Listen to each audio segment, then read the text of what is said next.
اعوذ باللہ من الشیطان الرجیم بسم اللہ الرحمن الرحیم وَيَوْمَ يَحْشُرُهُمْ وَمَا يَعْبُدُونَ مِن دُونِ اللَّهِ فَيَقُولُ أَأَنْتُمْ أَضْلَلْتُمْ عِبَادِي هَؤُلَاءِ أَمْ هُمْ ضَلُّوا السَّبِيلَ۔ جس دن اللہ ان کو اور ان کے معبودان باطلہ کو جمع کرے گا، بس اللہ تعالیٰ فرمائے گا کیا تم نے میرے ان بندوں کو گمراہ کیا تھا یا یہ خود راستے سے بھٹک گئے تھے؟ وہ جواب دیں گے آپ کی ذات پاک ہے، ہمارے لیے کب مناسب ہے کہ ہم آپ کو چھوڑ کر کسی کو معبود بنائیں، لیکن آپ نے ان کو اور ان کے باپ داداؤں کو عیش و عشرت کا خوب سامان دیا، یہاں تک کہ یہ ذکر قرآن نصیحت کو بھول گئے، اور یہ ہلاک ہونے والے ہی لوگ تھے۔ اس سے پہلے کی آیات میں بتایا تھا مضمون مسلسل چل رہا، اللہ کے نبی صلی اللہ علیہ وسلم کی ذات کو لے کر کے کچھ مخالفین نے اعتراضات اٹھائے تھے۔ ایک تو کلام پاک کے بارے میں یہ نعوذ باللہ پہلے لوگوں کی من گھڑت باتیں ہیں، یا اس کو گھڑ لیا ہے محمد صلی اللہ علیہ وسلم نے اور ان کے کچھ معاونین نے۔ قرآن نے اس کا بھی جواب دیا، پھر کہا کہ یہ کیسے رسول ہو سکتے ہیں جبکہ ہماری طرح کھاتے پیتے ہیں، بازار میں ضرورت کے لیے ہماری طرح گھومتے ہیں، ان کے ساتھ کوئی فرشتہ بھی نہیں ہے کہ جو یہ بتائے کہ یہ خدا کے ایلچی ہے، قاصد ہے، پھر یہ کیسے رسول ہو سکتے ہیں؟ ہم میں اور ان میں فرق کیا ہے؟ اور جو ان کی اتباع کرتے تھے ان کو کہتے تھے کہ تم ایک جادو زدہ انسان کی اتباع کیوں کرتے ہیں؟ قرآن نے تفصیلی جواب بھی دیا ہے۔ اس کے درمیان میں ایک مضمون یہ آیا ہے کہ انہوں نے پھر نبی کے بارے میں یہ بھی کہا تھا کہ یہ تندرستی کی زندگی کیوں گزار رہے ہیں، ان کے پاس باغات کیوں نہیں ہے، ان کے پاس مال و دولت کی ریل پیل کیوں نہیں ہے کہ یہ مال سے متاثر کر کے سامنے والے کو اپنا متبع بنا دے۔ تو قرآن نے اس کا جواب یہ دیا کہ اللہ نے اپنے رسول کے لیے عیش و عشرت کی زندگی کو آخرت میں لیے محفوظ کر رکھا، اور یہ آخرت کو مانتے نہیں ہیں، اس لیے ان کو اعتراض ہو رہا ہے۔ بتایا تھا کہ جب آخرت میں جہنم ان کو دیکھے گی، میدان محشر میں جب اپنا چارہ دیکھے گی تو جہنم دہاڑے گی، اور وہ اس کا شور اور شغب جہنم کا سنیں گے۔ پھر اللہ تعالیٰ فرمائیں گے جب جہنم میں ڈال دیے جائیں گے تو یہ موت کو پکاریں گے، میں مر گیا۔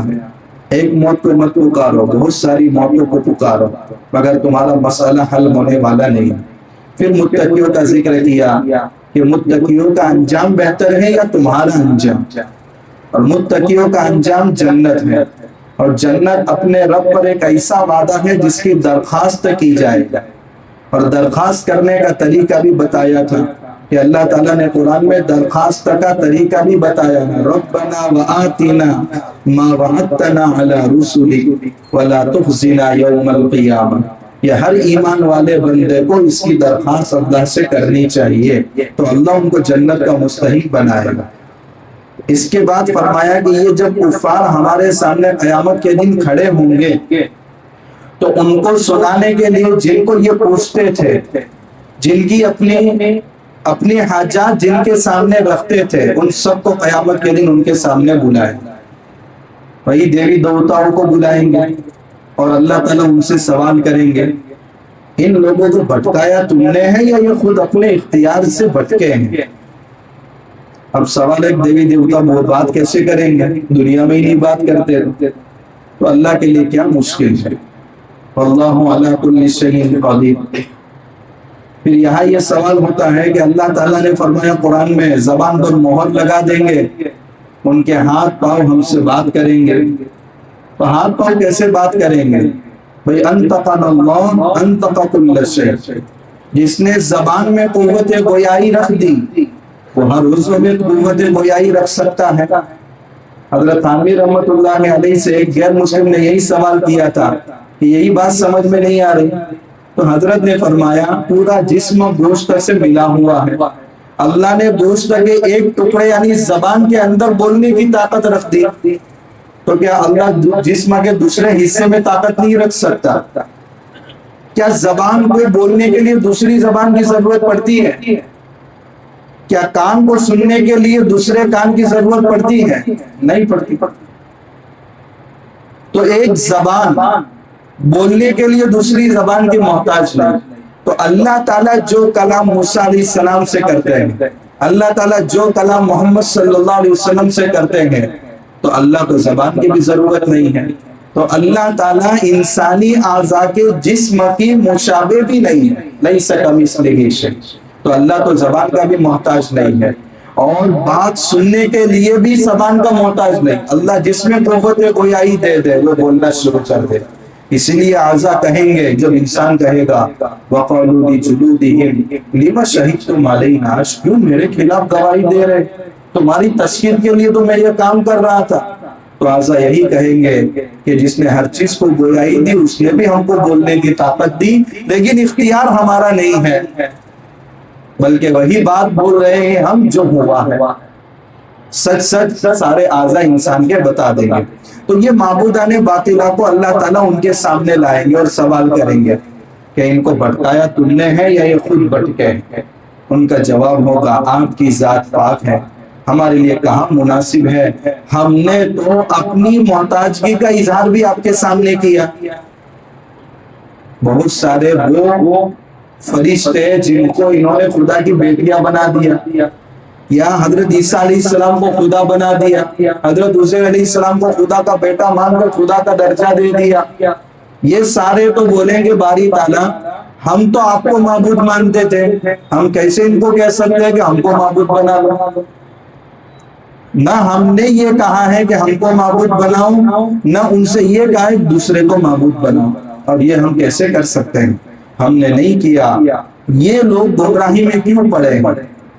اس لیے کہ آپ نے ان کو اور ان کے باپ داداؤں کو عیش و عشرت کا خوب سامان دیا، اور یہ مزے اڑاتے رہے، اور اپنے اختیار سے غلط راستے کا انہوں نے انتخاب کیا۔ وَكَانُوا قَوْمًا بُورًا، اور ایسے لوگ تو ہلاک ہونے ہی والے، یعنی عیش و عشرت کی زندگی کے جس سے آخرت کی غفلت ہو، آدمی دوسرے راستے پر چلا ہی جاتا۔ اس لیے بلڈنگ بنانا ناجائز نہیں ہے، بنا سکتے، اچھا مکان بنا سکتے ہیں، شرط یہ کہ قبر سے غافل نہ ہو انسان، شرط یہ کہ اپنی آخرت سے غافل نہ ہو انسان۔ ھذا من فضل ربی لکھ تو دیتے ہیں مگر آگے کا نہیں لکھتے، لیبلونی اشکر ام اکفر، میرا رب مجھے آزمانا چاہتا ہے کہ میں اتنا اچھا مکان ملنے پر اللہ کا شکر ادا کرتا ہوں یا ناشکری کرتا ہوں۔ تو آگے کا جملہ لکھنا چاہیے۔ ھذا من فضل ربی تو ہر کوئی لکھ دیتا ہے، لیکن اصل مقصد ہے کہ آگے جن لوگوں کو نماز نہیں پڑھنی وہ بھی قرآن سے دلیل پیش کرتے ہیں، لا تقربوا الصلاۃ، اللہ تعالیٰ فرماتے ہیں ایمان والو نماز کے قریب بھی مت جاؤ، لیکن آگے کا حذف کر دیتے ہیں، وَأَنْتُمْ سُکَارَىٰ، جب تم نے پوٹلی مار رکھی ہو تب نماز کے حالت اختیار مت کرو۔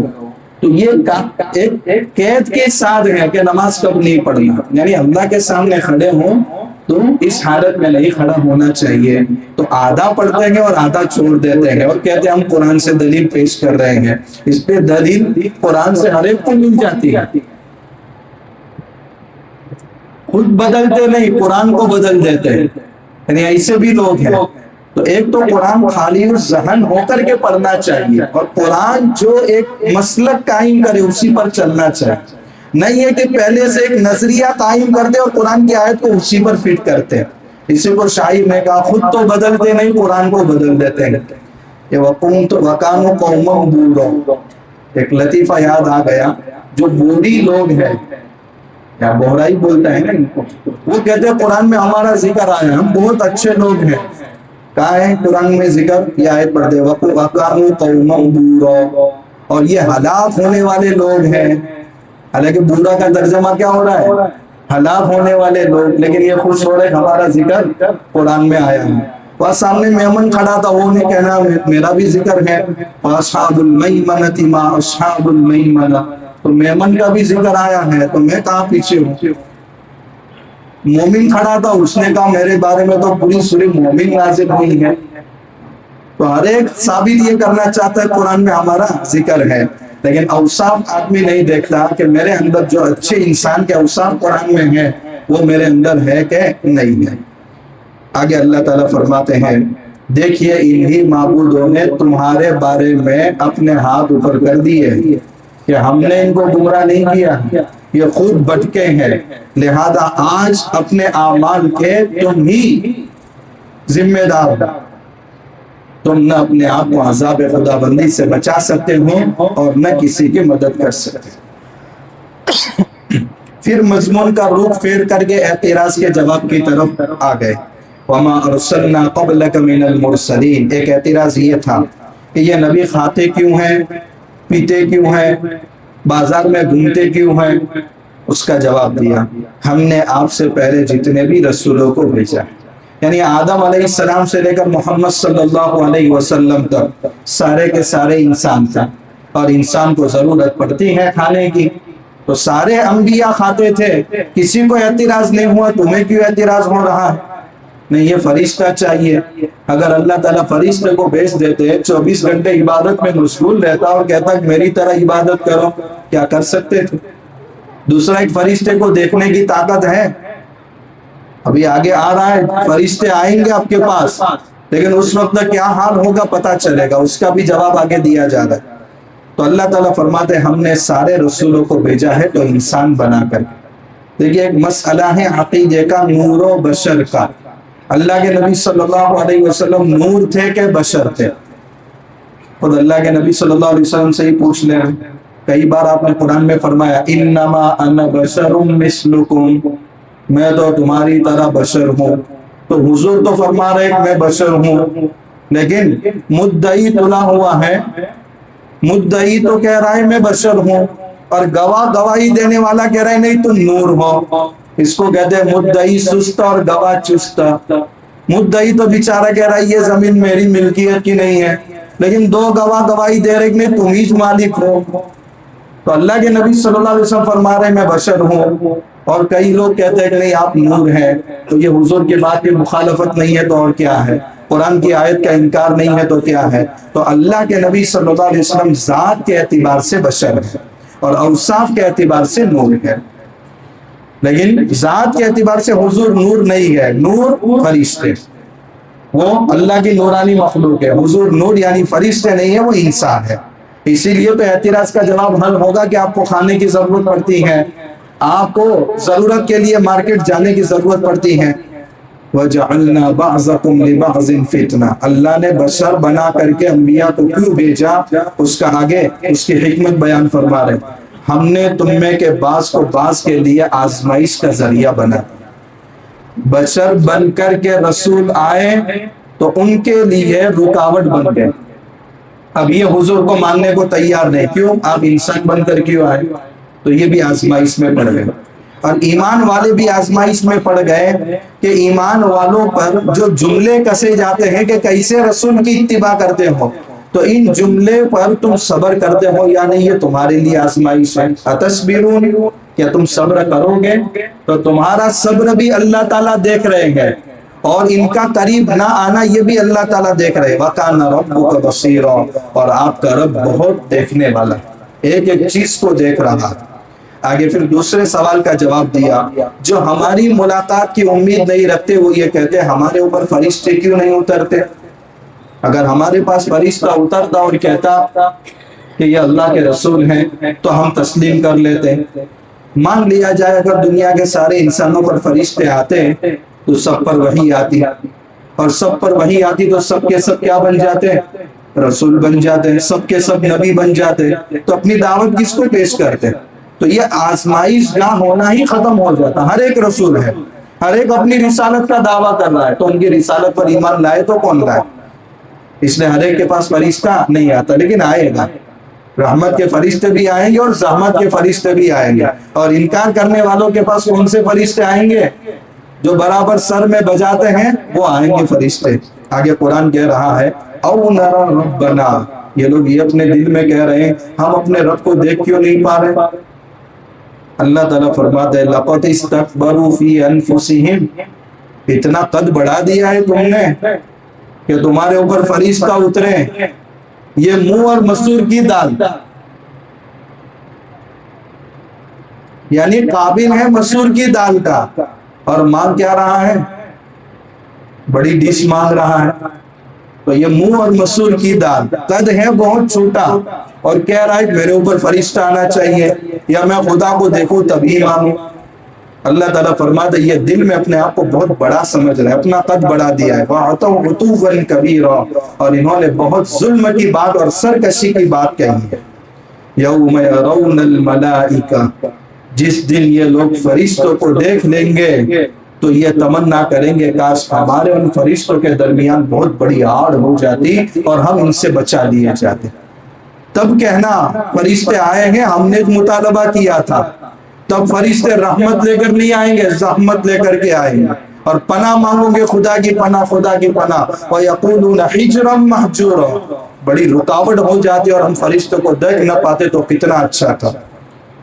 اور کہہ رہے ہیں تم ہم اپنے رب کو کیوں نہیں دیکھ رہے ہیں؟ اللہ تعالیٰ فرما رہے وَقَدِمْنَا إِلَى مَا عَمِلُوا مِنْ عَمَلٍ، ہم تمہارے اعمال کے پاس آئیں گے، تمہارے پاس نہیں آئیں گے، کیونکہ قیامت کے دن کفاروں کو اور نافرمانوں کو اللہ کے دیدار سے روک دیا جائے، تو اللہ تعالیٰ ان کے برے اعمال کو لے کر کے آئیں گے، اور کافروں کے اچھے اعمال کی نوعیت کیا ہوگی سورہ نور میں گزر گئے، اور برے اعمال کی نوعیت کیا ہوگی وہ بھی گزر گیا، کہ سمندر کا تہ خانہ، اس کی تاریکی، اس کے اوپر موج اس کی تاریکی، اس کے اوپر موج اس کی تاریکی، اس کے اوپر گھٹا بادل کا اندھیرا، کہ اپنا ہاتھ بھی سجائی نہ دے کہ میرا ہاتھ ہے کہ یا پیر ہے۔ تو ان کے برے اعمال اللہ تعالیٰ قیامت کے دن لے کر کے آئیں گے، اور ریت کے ذرہ کی طرح ہباء منصورا ان کو اللہ تعالیٰ بنا دیں گے۔ اصحاب الجنہ، قیامت کے دن سب سے بہترین ٹھکانہ ہمیشہ کے لیے وہ جنت والوں کا ہوگا، اللہ کے فرما بردار بندوں کا ہوگا۔ وَأَحْسَنُ مَقِيلًا، خیر اللہ کی جگہ بھی اللہ ان کو بہترین عطا فرمائے۔ ایک ہے ہمیشہ ہمیشہ کے لیے ٹھکانہ، اس کو کہتے ہیں مستقر، اور ایک ہے تھوڑی دیر کے لیے ٹھکانہ، یعنی قیل اللہ کے بقدر اگر ٹھکانہ مل جائے وہ بھی اللہ ان کو بہتر عطا فرمائے گا۔ تو ہمیشہ کا بھی ٹھکانہ اچھا ملے گا، اور عارضی جو ٹھکانہ رہے گا وہ بھی اللہ تعالیٰ ان کو اچھا عطا فرمائے گا۔ وَيَوْمَ تَشَقَّقُ السَّمَاءُ بِالْغَمَامِ، جب قیامت قائم ہوگی آسمان پھٹ جائے گا، اور آسمان پھٹے گا کیوں؟ اللہ تبارک و تعالیٰ کی تجلی ظاہر ہوگی۔ جب میدان محشر قائم ہوگا، کون سی سرزمین پر قائم ہوگا؟ ملک شام کی سرزمین پر قائم ہوگا، آسمان پھٹے گا، اور ایک باریک بادل تجلیات ربانی کی شکل میں ظاہر ہوں گے، چاروں طرف فرشتے اس کو گھیرے ہوئے ہوں گے، اور اللہ تبارک و تعالیٰ اس وقت نزول فرمائیں گے الملک یومئذ الحق للرحمن، آج حقیقی سلطنت کا اگر کوئی مالک ہوگا تو وہ رحمان ہوگا۔ اللہ نے کہا رحمان کہا، یعنی اللہ کے جو فرما بردار بندے ہیں ایک قطرے سے بھی ان کو رحمت سے محروم نہیں کیا جائے۔ لیکن جو نافرمان ہوں گے، دنیا میں یہ میری ملکیت ہے، میں اتنے حصے کا مالک ہوں، ساری عارضی ملکیت ختم ہو جائے گی، حقیقی مالک کون ہوگا قیامت کے دن؟ وہ اللہ ہوگا۔ اللہ نے رحمان کا لفظ فرمایا، اللہ اپنے رحمت کے ہر قطرے سے ہم سب کو مستحق بنا دے۔ وَكَانَ يَوْمًا عَلَى الْكَافِرِينَ عَسِيرًا، لیکن یہ دن کافروں پر بڑا سخت ہوگا، نافرمانوں پر بڑا سخت ہوگا۔ اللہ اس سختی سے ہماری حفاظت فرمائے۔ اشتاق رات ہے، دل سے دعا کریں اللہ اپنی رحمت کا مستحق بنا دے۔ وَيَوْمَ يَعَضُّ الظَّالِمُ عَلَى يَدَيْهِ، ظالم اس دن اپنے پورے ہاتھ چبائے گا، افسوس کرتے ہوں کہ میں نے اپنی زندگی کہاں لٹا دی، کہاں گوا دی، اس کی تیاری کے لیے میں نے ایک لمحہ بھی فارغ نہیں کیا۔ انسان کبھی انگلی ڈالتا ہے اور افسوس کرتا ہے۔ یہ قیامت کا منظر یہ ہے کہ اپنے پورے ہاتھ کو چبا لے گا، اور اس کا افسوس ختم نہیں ہوگا، اس افسوس کا کوئی اینڈ نہیں ہوگا۔ اللہ اس افسوس سے ہم سب کی حفاظت فرمائے اور اس دن کی تیاری کی توفیق عطا فرمائے۔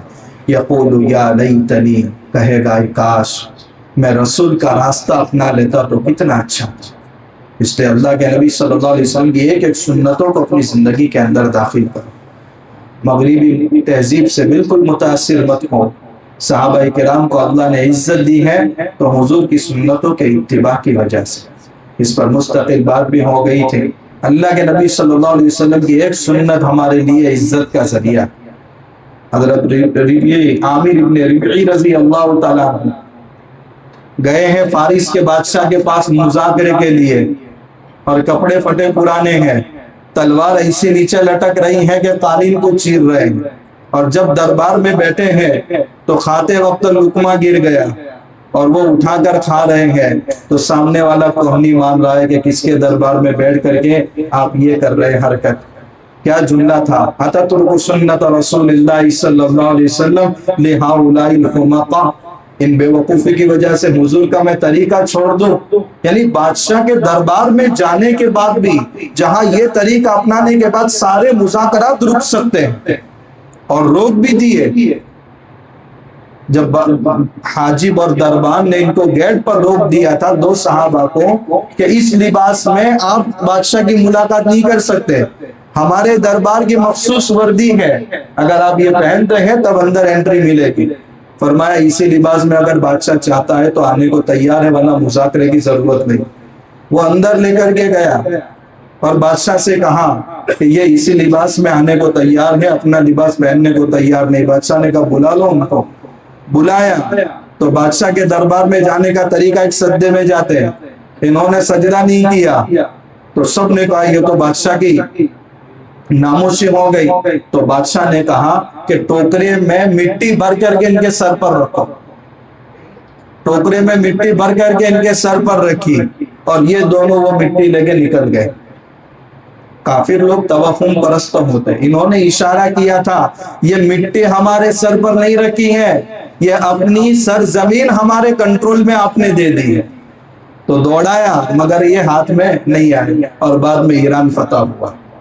تو یہ صحابہ کرام نے اپنی زندگیوں میں سنتوں کو داخل کیا تھا، تو اللہ نے عزت کی چوٹیوں پر بٹھایا. ہماری عزت، ہماری قدر اللہ کے نبی صلی اللہ علیہ وسلم کی سنتوں میں ہے، ورنہ قیامت کے دن یہ کہنا پڑے گا اے کاش میں زندگی میں رسول کا راستہ اپنا لیتا تو کتنا اچھا تھا. اس لیے کہ سنتوں کو اپنی زندگی میں داخل کرو. دوسرا آدمی کہے گا یا ویلتا لیتنی لم اتخذ فلانا خلیلا، اے کاش میں فلاں کو اپنا دوست نہ بناتا تو کتنا اچھا تھا. لقد اضلنی عن الذکر بعد اذ جاءنی، میرے رب نے تو میرے اوپر کتنا کرم کیا تھا کہ مجھے قرآن جیسا نصیحت نامہ دیا تھا، مگر میرے اس دوست نے مجھے اس سے غافل کر دیا. وکان الشیطان للانسان خذولا، اور شیطان تو انسان کو رسوا ہی کرتا ہے. ابتدا میں بڑے اچھے وعدے کرتا ہے مگر اس کا انجام ذلت اور رسوائی مقدر ہوتی ہے. یہ واقعہ یہ آیت ایک مخصوص واقعے میں نازل ہوئی ہے، مگر قرآن کے الفاظ عام ہیں. واقعہ یہ ہوا تھا کہ ایک مرتبہ عقبہ ابن ابی معیط، اس نے مکہ کے بڑے بڑے عزت والوں کی دعوت کی. اللہ کے نبی صلی اللہ علیہ وسلم کو بھی اس دعوت میں بلایا. اللہ کے نبی صلی اللہ علیہ وسلم اس دعوت میں شریک ہوئے. جب آپ دسترخوان پر بیٹھے تو آپ نے فرمایا عقبہ تیری دعوت کا ایک لقمہ اس وقت تک نہیں کھاؤں گا جب تک تو اللہ پر ایمان نہ لائے اور ان بتوں سے برات کا اظہار نہ کرے. عقبہ نے یہ سمجھا کہ اگر محمد صلی اللہ علیہ وسلم میری دعوت نہیں کھائیں گے تو میری ناموشی ہوگی. اس نے کلمہ پڑھ لیا. محمد صلی اللہ علیہ وسلم دعوت کھا کر کے نکل گئے. اس کا دوست تھا ابی ابن خلف. جب اس کو پتا چلا تو بہت سخت غصے میں آیا اور اس نے کہا کہ تیرے ساتھ کبھی بھی تعلق نہیں ہوگا میرا جب تک تو محمد صلی اللہ علیہ وسلم کے پاس جا کر کے ان کے منہ پر نعوذ باللہ تھوکتا نہیں ہے تب تک میں تجھ سے بات نہیں کروں. یہ اپنے دوست کی بات میں آ گئے اور اللہ کے نبی صلی اللہ علیہ وسلم کے پاس آ کر کے اس نے یہ حرکت کی. اللہ نے دنیا میں یہ عذاب دیا کہ بدر میں دونوں مارے گئے اور قیامت کے دن اللہ تعالیٰ فرما رہے ہیں یہ افسوس کرے گا یا لیتنی لم اتخذ فلانا خلیلا، اے کاش فلاں کو دوست نہ بناتا تو آج میرا یہ انجام نہ ہوتا. یہ صرف اس کے لیے نہیں ہے، یہ ہمارے لیے بھی ہے. اللہ کے نبی صلی اللہ علیہ وسلم فرماتے المرء علی خلیل دینہ، انسان اپنے دوست کے دین پر ہوتا. دوستی کس سے کرتے ہیں؟ تراویح کا وقت ہے، دوست لے جا رہا ہے IPL دیکھنے کے لیے، ابھی تو شروع نہیں ہوا، اللہ کا کرم ہے ICC ورلڈ کپ دیکھنے کے لیے، یہی تو قرآن سے غافل کر رہا ہے.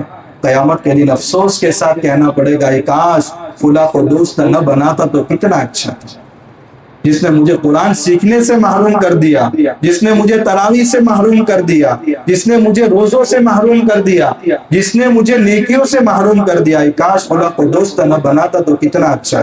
اس لیے انسان کو بھی دیکھنا چاہیے کہ میرا دوست کیسا ہے۔ دوست تو خیر خواہ ہوتا ہے، نیکیوں کی طرف مائل کرنے والا ہوتا ہے، جو خیر خواہ ہو وہی دوست ہے، اور جو برائی کی طرف لے جائے قیامت کے دن یہ دوستی وبال کا شکل اختیار کر جائے گی۔ تو انجام اس کو دیکھو، یہ دوست نہیں ہے، دشمن ہے۔ تو شیطان کبھی جنات کی شکل میں بھی آتا ہے اور کبھی انسان کی شکل میں بھی آتا ہے۔ اللہ تعالیٰ اسی دوستی سے ہم سب کی حفاظت فرمائے، کیونکہ آگے جو بہت خطرناک آیت ہے، میرے پاس تو میرے رب کا نصیحت نامہ قرآن کی شکل میں آیا، مگر اس نے مجھے غافل کر دیا، اس کا انجام کیا ہوگا؟ وقال الرسول، کل قیامت کے دن اللہ کا دربار اور اللہ کی عدالت ہوگی، اور مقدمہ دائر کرنے والے کون ہوں گے؟ اللہ کے رسول صلی اللہ علیہ وسلم۔ وقال الرسول، اللہ کے رسول فرمائیں گے یا رب، اے میرے پروردگار، ان قوم اتخذوا هذا القرآن مہجورا، میری اس قوم نے اس قرآن کو چھوڑ دیا۔ کیا طاقت ہوگی کہ اللہ کے نبی صلی اللہ علیہ وسلم اللہ کی عدالت میں مقدمہ دائر کرے اور ہم بچ پائے؟ اللہ ہم سب کی حفاظت فرمائے۔ آج موقع ہے، اپنا تعلق قرآن کے ساتھ مضبوط کر لو۔ 150 سال سے اس ملک میں مسلمان اسی لیے مار کھا رہے ہیں۔ حضرت مولانا منظور صاحب نعمانی رحمت اللہ علیہ عجیب مثال دیتے ہیں، ایک بندہ ایسا ہے جو دماغ سے کمزور ہے، اس کے جیب میں 500 کے کرارے نوٹ بہت زیادہ ہے، لوگ سمجھا رہے ہیں بھائی اس سے تو اچھی زندگی گزار سکتا ہے، بھائی اس سے تو اچھا مکان بنا سکتا ہے، اچھی گاڑی خرید کر کے اچھی سواری کر سکتا ہے۔ وہ کہہ رہا ہے یہ کاغذ کے نوٹ کے علاوہ کچھ نہیں، اس کی کوئی ویلیو نہیں ہے۔ وہ دنیا کی نگاہ میں کیا سمجھا جاتا ہے؟ پاگل سمجھا جاتا ہے۔ آج ہمارے تاخچے میں قرآن رکھے ہوئے ہیں، کاغذ کے پرزوں سے زیادہ اس کی کوئی حیثیت ہمارے دلوں میں نہیں ہے۔ یہ ہماری زندگی میں کیا انقلاب لا سکتا ہے؟ آج مسجد کے قرآن دیکھو تو ویسے ہی دودھ لگے ہوئے پڑے ہیں۔ ہماری بچی گھر سے رخصت ہوتی ہے، باپ سب سے پہلے قرآن دیتا ہے، مگر اس کو اوپر کے حصے میں رکھا جاتا ہے تاکہ کسی کا ہاتھ نہ لگے۔ نکاح کی منگنی کے وقت تو دیکھا جاتا ہے کہ بچی کتنا قرآن پڑھی ہے، لیکن جب گھر میں بہو بن کر کے آتی ہے تب نہیں پوچھتے کہ تلاوت روزانہ کی کتنی ہوتی۔ یہ ہمارا حال ہے۔ اللہ حفاظت فرمائے بھائیو، آج موقع ہے، بڑی رات ہے، ارادہ کرو۔ قرآن نہیں سکھا، اسی حال میں ہم قبروں میں سوئیں گے۔ جو ہدایت کے لیے دستور اللہ نے نازل کیا تھا، موت تک اس سے غافل رہے نہیں۔ جن بندوں کو جس عمر میں احساس ہو گیا علم کی کوئی عمر نہیں ہے، علم سیکھنے کی کوئی عمر نہیں ہے، جس عمر میں احساس ہو گیا لوگوں نے قرآن حفظ کیا، ایسی بے شمار مثالیں ہیں۔ اپنے دل میں جذبہ پیدا کرو، اگر دل میں جذبہ پیدا ہو جائے انسان کے لیے کوئی چیز رکاوٹ نہیں بن سکتی۔ انشاءاللہ رمضان کے بعد اپنی ترتیب بناؤ کہ انشاءاللہ قرآن کے الفاظ کو سیکھیں گے، ان الفاظ کو اپنی زبانوں سے تر کریں گے۔